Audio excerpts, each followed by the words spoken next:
네, 여야가 내년도 예산안 처리를 위해서 전해드린 것처럼 협상을 계속하고 있습니다. 원내대표 3명 지금 이 시각 협상에 집중하고 있다고 합니다. 국회의장은 안 만나지만 3명이 협상을 하고 있고 또 우원식 민주당 원내대표랑 이 김동철 국민의당 원내대표는 오늘 아침을 같이 하면서 뭔가 얘기를 나눴습니다. 분위기가 어떻게 돌아가는지 지금부터 짚어보도록 하겠습니다. 이기정 선임 기자 그리고 유영화 개건 해설위원입니다. 두 분 안녕하십니까? 안녕하십니까? 예. 네. 자, 일단 지금 상황 어떤 상황인지 쉽게 먼저 좀 정리를 해주시죠.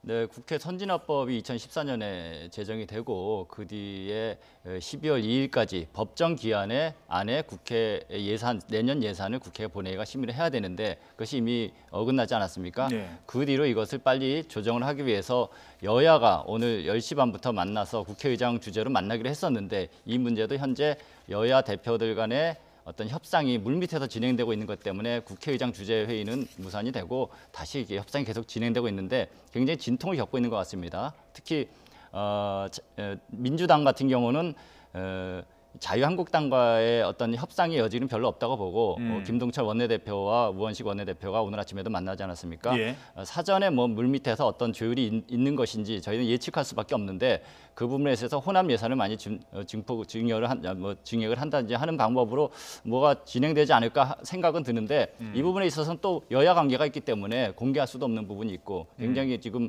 물밑에서 막후 접촉이 이루어지고 있는 것 같습니다. 어찌됐든 법정 처리 시한 내에 통과를 못한 건 이번이 또 처음이고 이러다 보니까 부담은 클 것 같아요. 그러니까 여야 공이 이제 부담이 될 수밖에 없는 거예요. 현재는 이제 정부 예산안이 상정돼 있는 상황입니다. 그러니까 12월 2일 날 정세인 의장이 좀 지혜롭게 해서 36시간을 벌고 12월 2일 날 정부안을 상정해 놓고 김동철 부총리가 설명까지 했어요. 현재는 이제 정회돼 있는 상황인 거죠. 그러니까 예산부수법안은 이제 일부가 통과돼 있는 상황이고요. 그렇기 때문에 이제 여야 3당 원내대표가 합의해서 수정안을 내게 되면은 뭐 오늘 합의가 된다, 극적으로 된다 그러면 수정안을 내게 되면은 이제 나머지 부분 소소한 부분들에 합의를 하고 얘기를 소위해서 그 다음에 이제 정부에서 새로운 안을 만들어서 본회의에 수정안을 제출하면은 그것이 이제 통과되면 그래서 뭐 국회 주변에서는 만약에 오늘 여야 3당 원내대표가 국적 합의가 이루어지면은 뭐 오늘 밤 아니면 내일 새벽도 가능하지 않겠냐 뭐 기대도 하고 있는 것으로 제가 알고 있습니다. 예, 상황이 여기까지 온 데 대해서 여야는 지금 내탓 공방을 벌이고 있습니다. 먼저 각 당의 목소리부터 듣고 질문 이어가도록 하겠습니다. 3당 원내대표의 회담이 타협과 합의에 이르러서 3당이 합의하는 수정안이 나오기를 바라는 내용의 말씀들을 나눴고 정부가 바뀌고 첫 예산에 의욕적으로 하는 것도 인정은 해야 된다고 봅니다. 그런데 그 도가 너무 지나쳐서 쟁점이 다 뚜렷하게 정리가 돼 있는 상태고요. 지금은 결단의 문제거든요. 우리 지적이 너무나도 옳다고 생각하기 때문에 양보할 수가 없어요. 자, 그러면은 뭐 이렇게 치킨 게임을 벌이고 있는 그 원인에 대해서 이제 하나하나 짚어보죠. 전체적인 큰 그림, 아까 뭐 잠깐 말씀을 드렸습니다만 공무원 증원 문제, 네. 그리고 뭐 이 관련된 예산이 늘어나야 되는 최저임금 보전, 네. 바로 이런 것들이 제일 쟁점이 되고 있죠. 그렇습니다. 지금 현재 보니까 새해 예산안에 대한 정부가 이제 국가를 어떻게 운영해 나갈 것인가에 대한 그런 계획 아닙니까? 이 부분에 대해서 여야 간의 그 철학과 비전이 너무나 차이가 나는 것 같습니다. 특히 그 민주당 여당 집권 여당인 민주당 쪽에서 보면은 새 정부 첫 예산 아닙니까? 문재인 정부 들어서 그래서 제1호 공약인 일자리 문제 그리고 이제 뭐 최저임금제라든지 이런 문제 같은 것들을 잘 실행해 나갈 수 있도록 야당에서 도와줘야 되지 않느냐 하는 입장을 보이고 있는데 너무 야당이 협조해주지 않는다 이러면서 볼멘 소리를 하고 있습니다. 물론 지금 그런 상황에서도 여당에서는 과거와 보다는 훨씬 야당에 대해서 공세 수위를 높이진 않고 있습니다. 왜냐? 야당이 협조를 안 해주면은 도저히 예산을 해결할 수 있는 방법이 없거든요. 여소야대라는 것이 바로 그런 한계가 있습니다. 그래서 협치가 안 되면 아무것도 안 되는 부분이 있기 때문에 사전 물밑 접촉을 하고 있고요. 네. 그 야당에서 볼 때는 또 이제 어찌 보면은 문재인 대통령의 지지율이 70% 국정 지지율이 70% 넘어가고 있는 상황에서 너무나 발목 잡기 하고 있는 거 아니냐 하는 그러한 또 프레임에 갇히면 굉장히 어려운 부분이 있습니다. 그렇기 때문에 또 이 부분에 대해서도 얘기하지만 어찌 보면은 이제 공무원 숫자를 정부 예산으로 정부 예산으로 공무원 숫자를 늘리고 또 최저임금 상향 부분도 직접 보존해 주는 것에 대해서 일정 부분 반대하는 여론도 있기 때문에 예. 이 부분에서 대국민 설득을 해나가는 그런 과정에 있다 이렇게 볼 수 있겠습니다. 예. 자, 공무원 숫자부터 먼저 얘기를 해보도록 하죠. 좀 뭐 숫자가 많이 나와서 좀 어렵긴 합니다만 공무원 증원하겠다는 정부 안은 12,000명이었어요. 네. 이게 많다라는 건 뭐 여야가 공감을 조금씩 한 것 같습니다. 그럼 줄이자. 여당에서는 줄여도 1,500명 밑으로는 못 줄인다. 뭐 소방 공무원 필요하죠. 지금 문재인 대통령 공약으로도 지금 일부 공무원들 만나면서 증원 약속한 것도 있으니까요. 근데 뭐 자유한국당은 더 줄이자고 합니다만 일단 국민의당에서는 9,000명. 그러면 1,500명, 9,000명. 한 1,500명 차이까지 지금 좁혀진 거 아닙니까? 많이 좁혀진 거죠, 굉장히. 그러니까 한국당도 많이 올라갔어요, 인원수가요. 그러니까 민주당도 상당히 떨어뜨린 거고 국민의당은 바짝 올라가고요. 그래서 제가 봤을 때 이 문제는 뭐 다른 부분들에 대한 문제가 좀 있을 것이지 이 부분 적절한 타협선이 이루어지지 않겠냐. 특히 이제 문재인 정부 입장에 봤을 때는 이 일자리 정책이 사실 문재인 정부의 가장 핵심적인 정책이란 말이죠. 반면에 야당 입장에서 봤을 때는 이거는 어떻게 보면 문재인 정부의 핵심 정책이기 때문에 나름 좀 태클 좀 걸어야 된다. 뭐 그런 정치적 속셈도 사실상 있는 겁니다. 내년 지방선거가 있기 때문에 네. 실제로 그런 측면에서 봤을 때 그러나 많이 좁혀졌기 때문에 특히 이제 국민의당 지금 상정이 됐기 때문에 정세인 의장의 표결을 보류한 이유는 만약 상정된 안이 과반수가 안 되면 이건 부결되기 때문에 험악한 사태가 날 수밖에 없거든요. 그러니까 국민의당이 동의를 해주게 되면은 거기 적절한 선, 뭐 9,000명하고 1,500명 적절한 선에서 합의가 이루어지면은 이거는 상정해서 과반수를 넘길 수 있단 말이죠. 그런 측면이 있기 때문에 공무원 증원 문제는 제가 봤을 때는 뭐 오늘 이제 10시 반부터 지금 3당 원내대표 하고 있다는데 그 문제에 대해서는 뭐 자유한국당 상당히 수가 올라왔고 예. 특히 이 문제는 무슨 문제가 있냐면 예. 청년들 있지 않습니까? 예. 청년들 일자리 문제가 직결되기 때문에 이것이 여야 간의 뭐 정치적 셈법도 있겠지만 국민 여론적 측면에서 봤을 때 청년들 입장에서 봤을 때 더 많이 지원해 주길 원하고 있고 특히 청년 실업률이 계속 올라가고 있는 상황 아닙니까? 이런 측면에서 봤을 때는 여권의 어떤 명분이라든가 이런 부분이 우세할 수가 있는 것이죠. 단지 예. 이제 121석이라는 예. 소수 여당의 한계 때문에 지금 국회에서 힘들어하고 있는 겁니다. 뭐 공무원 증원이 작년에 한 명도 없었던 것도 아니고 매년 평균 최근 5년간 한 7,500명 네. 증원이 있었거든요. 거기서 조금 더 늘리는 거기 때문에 여당에서는 가능하다는 거고 야당에서는 뭐 아니 공무원 월급 내년에 한 번 주고 마는 게 아니라 정년퇴직할 때까지 계속 줘야 되잖아요. 네네. 예산이 뭐 부담이 만만치 않다 이렇게 얘기를 하고 있어요. 네, 그렇습니다. 공무원이라는 것이 이제 경직성 경비가 한번 공무원이 채용되면은 평생 이제 퇴직할 때까지의 임금부터 해서 그다음에 퇴직금이라든지 그다음에 뭐 사망했을 때는 또 다시 그거에 대해서 또 보전해 주는 부분도 있고 굉장히 예산이 많이 수반됩니다. 특히 야당에서 볼 때는 어찌 보면 지금은 이제 10,000여 명의 수준에서 뭐 1,500명까지 여당은 가 있지만은 예. 이게 이 문재인 정부의 공약이라는 것이 이제 2020년까지 17만 4천 명까지 늘리겠다는 거 아닙니까? 그러니까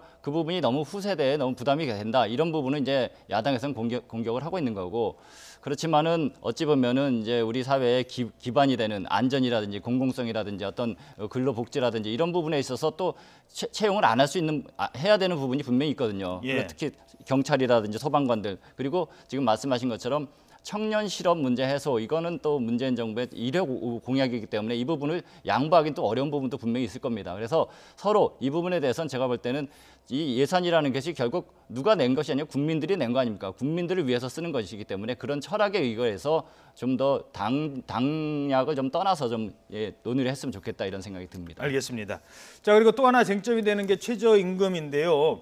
뭐 앞부분은 제가 간단하게 설명을 드리고 내년에 이제 최저임금을 늘리기로 하지 않습니까? 그런데 늘리려면 돈을 더 줘야 되는데 뭐 예를 들어서 편의점 사장님, 알바생 한두 명 고용하는데 그 최저임금 늘리는 것도 사실 사장님 입장에서 부담되고요. 벤처기업, 뭐 김밥집, 분식점 이런 데 사장님들 부담됩니다. 그래서 30명 미만의 사업장의 경우에는 그러니까 한 달에 월급을 190만 원 이하로 받는 이 종업원이 있다면 그 사람들에게 월 12만 원인가요? 13만 원인가요? 13만 원. 이거 지원해 준다는 거 아니에요? 그러니까 이게 최저임금이 이제 내년부터 이제 인상이 되면은 지금 말씀하신 대로 영세기업이라든가 중소기업 이런 기업들이 가장 부담이 된다라는 거예요. 대기업보다도 오히려 대기업에서는 최저임금 인상 대부분 다 받고 있기 때문에 그래서 이 지금 중소기업계라든가 영세기업 상당히 볼멘 소리가 아주 높습니다. 그래서 내년에 아마 이 부분이 지방선거 전에 상당히 여론의 악화 요인으로 지금 보고 있는 게 이제 정치권의 시각이란 말이죠. 그 속에서 줄다리기가 이루어지는 거죠. 여건은 그래서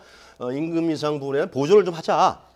2조 9,707억인가요? 3조 가까이를 지원하자는 거고 야권에서는 어떻게 민간 기업의 임금 문제를 정부의 세금으로 국민의 세금으로 보존하냐 이건 말이 안 된다. 그렇기 때문에 정이 그렇다 그러면 지금 워낙 어렵다 그러니까 내년에 갑자기 오르기 때문에 그러면은 1년만 야권에 주장하는 건 1년만 보존을 하고 네. 그 다음에는 없다. 왜냐하면 계속 최저임금 인상은 지금 여권에서는 뭐 1만 원까지 올리겠다는 것이 계획 아닙니까? 문정부에서는 그렇기 때문에 뭐 다른 근로세 장려제도라든가 다른 여러 가지의 지원제도 형태로 중소기업을 보완해 주는 것이 맞지 않겠냐라는 것인데 이 문제는 제가 봤을 때는 상당히 어렵기 때문에 최저임금 인상 부분에 지원해 주는 것은 맞지만은 그러나 세금으로 임금 부분을 민간 기업에 보존해 준다는 것은 국민들 설득력이 좀 약할 수가 있습니다. 그래서 현재는 그 아까 좀 전에 말씀하신 공무원 증원 문제와 이 최저임금 인상 부분에 대한 보전 지원 문제가 패키지 딜로 같이 묶여서 갈 가능성이 있다. 아마 그것은 우원식 원내대표도 그런 얘기를 했어요. 네. 그런 식으로 타결이 될 가능성이 상당히 있습니다. 네, 결국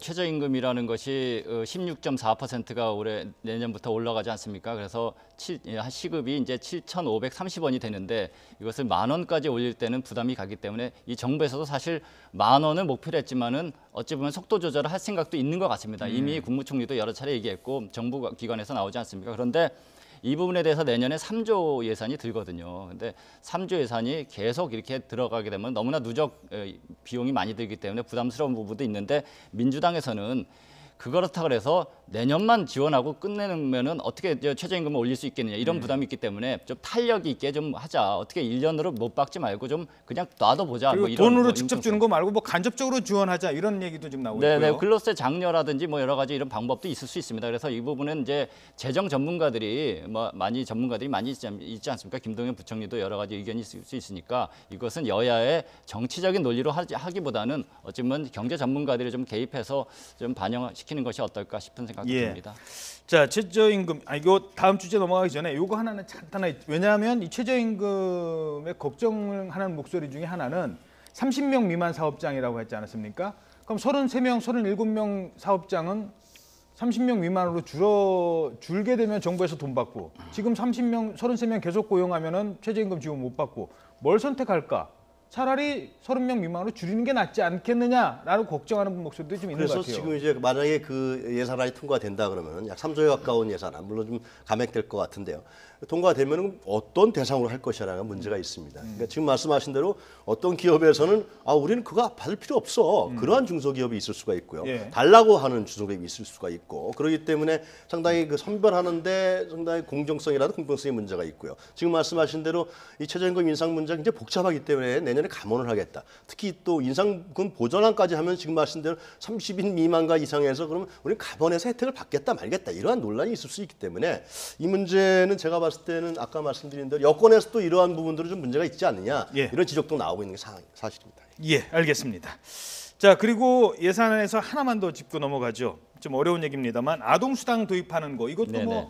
뭐 다 외화 공약이에요. 월 0세부터 5세까지 뭐 돈 준다는 거. 네. 그다음에 기초연금 20몇만 원 한다는 거. 네. 근데 지금 지방선거 전에 하느냐, 후에 하느냐 지금 이게 쟁점이 되고 제가 있죠. 봤을 때는 이번 예산안의 가장 그 핵심 포인트는 여야의 핵심 포인트는 내년 지방선거입니다. 그러니까 어떻게 하든지 야권은 이 문재인 정부의 공을 좀 많이 약화시켜서 내년 지방선거의 여론을 악화시키려는 의도고 문재인 정부는 자신이 했던 공약이라든가 이런 부분에 여론을 환기시키려고 하는 것. 그것이 이제 지금 말씀하신 이제 기초연금 20만 원에서 25만 원을 올리는 문제. 아동수당을 0세에서 5세까지 전체 다 10만 원 주는 문제인데 야권에서는 특히 한국당에서는 기초연금은 지방선거 이후에 하자.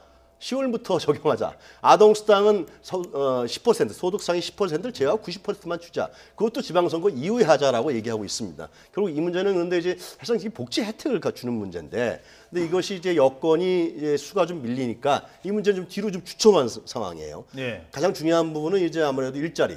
일자리를 증원하는 부분에 있어서의 어떤 그 통과가 목표이기 때문에 이 복지 혜택, 국민들에 대한 복지 혜택 부분들은 지방선거 이후로 좀 밀려가는 그런 분위기인 것 같습니다. 예. 그 엄마들은 상당히 이 부분에 관심이 많았는데 이 네. 부분도 어떻게 될지 걱정을 많이 하는 것 같습니다. 다음 주제로 넘어가죠. 전병헌 전 정무수석 또 지금 검찰 조사 받게 됐죠? 네, 소환, 그렇습니다. 예, 오늘 예. 된다고요? 그 영장이 지난번 1차 영장이 청구됐다가 기각이 되지 않았습니까? 그 뒤로 이제 9일 만에 오늘 오후에 다시 검찰에 불려 나가게 됐습니다. 지난번에는 이제 전병헌 전 수석 같은 경우 롯데 홈쇼핑에 한국 자기가 이제 거의 그 실제적인 영향력을 행사하고 있는 한국 e스포츠 협회에 후원금을 지원하도록 해서 그것을 편법으로 쓰게 한다든지 아니면 자금 세탁하는 방법 이런 것 때문에 이제 측근들은 많이 구속돼 있지 않습니까? 예. 이런 부분에 대해서 사실은 판사 그때 당시에 이제 영장 판사가 그 범죄 혐의에 대해서 이제 소명할 부분이 많고 쟁점이 있기 때문에 구속영장이 기각됐는데 그때는 롯데인데 이번에는 예, 다른 GS였죠? 이번에 GS가 새로 또 추가가 된 겁니다. 그래서 예. GS 홈쇼핑에 대해서 2013년에 이 전병헌 의원이 미래창조과학방송통신위원회 위원이었습니다. 예. 그때는 그래서 홈쇼핑에 대한 제재 문제라든지 이런 것을 할 수 있는데 다룰 수 있는 상임인데 이때 당시에 GS 홈쇼핑이 소비자 피해 보상 건수가 많다. 결국 이제 소비자 피해 보상 건수가 많으면 GS는 나쁜 거 아닙니까? 그런데 그런 부분에 대해 보도자료를 뿌려놓고 그러면 이제 그 기업으로서는 압박이 당연히 가겠죠. 그런 부분에서 딜을 하지 않았느냐 하는 것이 이제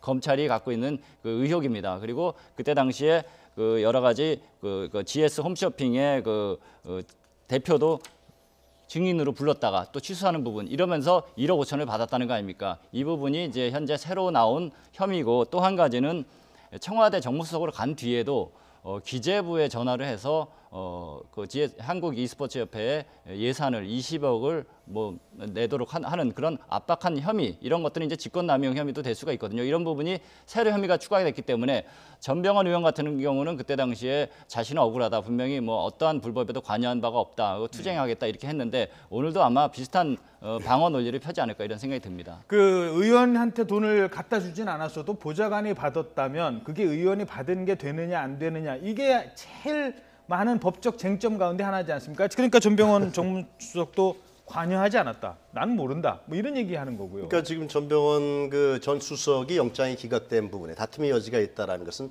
그 보좌관들이 전병헌 뭐 수석의 당시 의원 시절에 지시를 받아서 그 e스포츠 재단에 들어온 후원금 중의 일부를 유용했다는 얘기 보좌관들이 증언하지 않고 있는 그 직접적 연관성이 없는 거거든요. 현재 자체는요. 그러니까 정황상 이러한 부분을 e스포츠 재단에 뭐 그 상임위를 통한 어떤 압박을 가했다.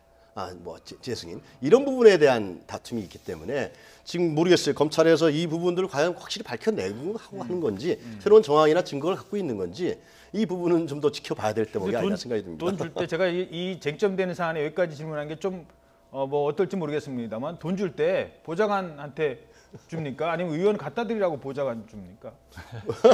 그게 뭐 모르겠습니다. 직접 주는 경우는 이제 아무래도 직접 주는 경우도 있죠. 돈다발로. 그런데 이제 모르겠습니다. 이 문제는 뭐 워낙 예민한 문제이기 때문에 하여튼 보좌관은 유용한다 그러는데 전병헌 의원의 지시를 받지는 않았다. 그렇게 얘기하고 있는 어찌됐든 뭐 우리가 문재인 정부의 고위직으로서 처음으로 검찰 수사를 제대로 이렇게 받으면서 또 구속영장까지 청구되는 이런 상황에 있어서는 새 정부, 이 문재인 정부로서 상당히 곤혹스러운 부분이 있을 것입니다. 그리고 또다시 두 번째 영장이 오늘 만약에 치게 된다든지 하면은 더욱더 힘들지 않을까 생각됩니다. 예, 알겠습니다.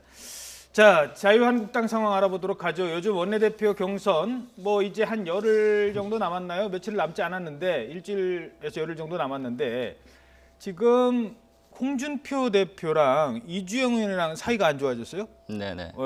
어떤 일이 발생한 겁니까? 최근에? 지금 이제 12일 날 그 원내대표 선출이 이루어집니다. 예. 근데 홍준표 자유한국당 소속 의원이 116명 아닙니까? 예. 사실 홍준표 대표의 시험대라고 할 수 있습니다. 이 대표로 취임한 뒤에 과연 당을 얼마나 장악했느냐 하는 리트머스 그 측정을 할 수 있는 것이 바로 12일 원내대표 선출인데 여기에 이제 현재 6명의 의원들이 원내대표 하겠다고 나서지 않습니까?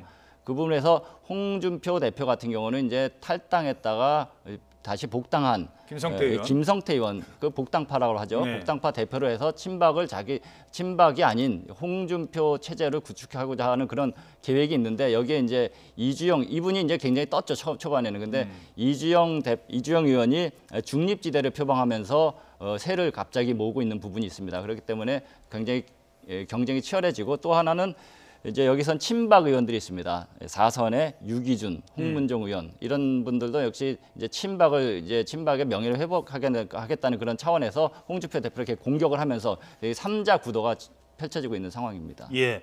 자, 이러면서 뭐 리더십, 홍준표 대표 리더십도 계속 지금 여러 가지 얘기들이 나오고 있어요. 홍준표 대표의 SNS가 요 며칠 상당히 조용했습니다. 예, 이제 글 안 쓴다고. 그러니까 이게 뭐냐면 이제 원래는 친박 대 비박 구도로 가서 김성태 의원을 내세워서 이제 친박의 세력을 좀 더 약화시키려고 했던 게 홍준표 대표 의도인데 이것이 친홍 대 반홍 구도로 가버렸단 말이죠. 이것의 부분은 홍 대표의 책임이 사실상 상당 부분 있을 수밖에 없죠. 그러니까 뭐 사당화 얘기되고 막말 문제되고 그리고 이제 제일 중요한 건 지방선거에서 공천권을 상향식이 아니라 하향식으로 하겠다 이런 부분들이 있습니다. 그러니까 의원들이 상당히 반발할 수밖에 없는데요. 그래서 지금 말씀하신 대로 중립시대 오늘 아침에 이주정, 유기준, 조경태 세 후보가 만나서 우리 후보 단일화를 하겠다 이렇게 선언을 했어요. 그렇기 때문에 이제 3자 구도가 되는 거죠. 예를 들면 친홍과 친박 그다음에 중립시대. 그래서 이 한국당의 원내대표 경선이 상당히 흥미롭게 어떻게 보면은 상당히 반전에 반전을 거듭 가는데요. 결국은 이제 그런 부분이 있죠. 국민들 입장에서 봤을 때는 한국당이 좀 새롭게 좀 태어나요. 변신해야 되는데 자꾸의 내부의 권력 투쟁은 다 있습니다만 권력 투쟁 방향이 뭔가 좀 왜곡되고 자꾸만 과거로 가는 거 아니냐 이런 의심의 눈초리가 있기 때문에 이런 부분들을 과연 한국당에서 이번에 어떻게 극복해낼지 상당히 쉽지 않은 국면으로 가는 것 같아요. 예. SNS에 활동 자제하라고 했는데 홍 대표가 계속 자제를 할까요? 어떻게 전망하십니까?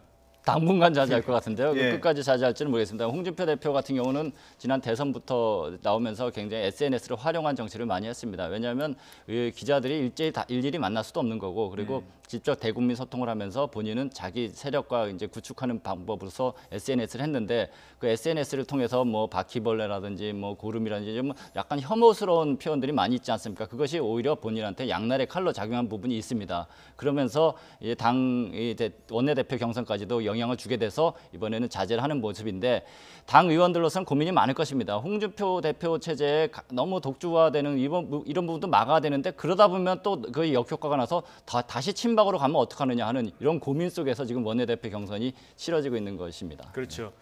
그러니까 뭐 친홍이냐 친박이냐 계속 자유한국당 내에서 얘기들이 나오고 있는데요. 일각에서는 그렇게 사람이 없나 이런 얘기들도 하고 있는 것 같습니다. 네, 지금까지 이기정 보도국 선임 기자 그리고 유영아 개건 해설위원이었습니다. 두 분 고맙습니다.